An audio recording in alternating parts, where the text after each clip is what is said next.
The season has just begun, and the biggest question in New Orleans is already centered around the most important position in football, quarterback.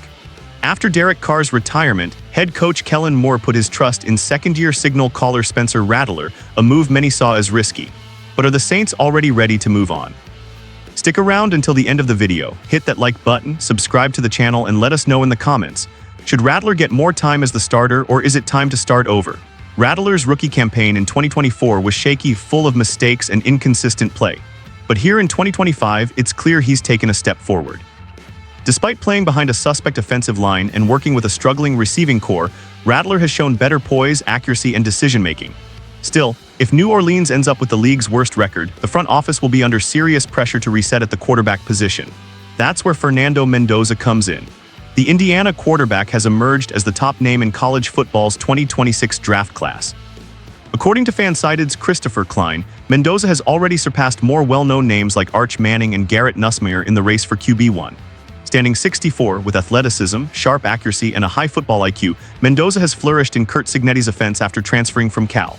Klein went as far as to predict that the Saints will land the #1 overall pick in the 2026 NFL Draft, and that they'll use it to select Mendoza. This despite the family ties that make Nussmeier an intriguing option. His father is New Orleans offensive coordinator, speaks volumes. If the Saints are looking strictly at talent, Mendoza is currently in a class of his own. But here's the bigger question: is quarterback the real issue in New Orleans? The defense has held its own, but the offense, it's been one of the league's least effective. The O-line is inconsistent, the receivers struggle to separate. And the run game, once a cornerstone of the Saints' identity, has underwhelmed. So swapping quarterbacks might not fix anything if the rest of the offense remains broken. It's also important to remember that Rattler is still young. Just 4 games into the 2025 season, he's already shown growth compared to last year.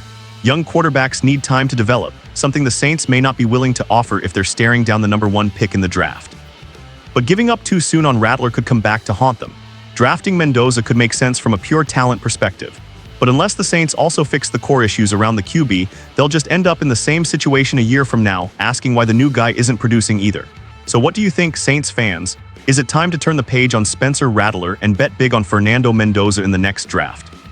Or does Rattler deserve more time to prove himself as the franchise QB? Drop your thoughts in the comments, hit that like button, subscribe, and turn on notifications for more Saints content. Who dat?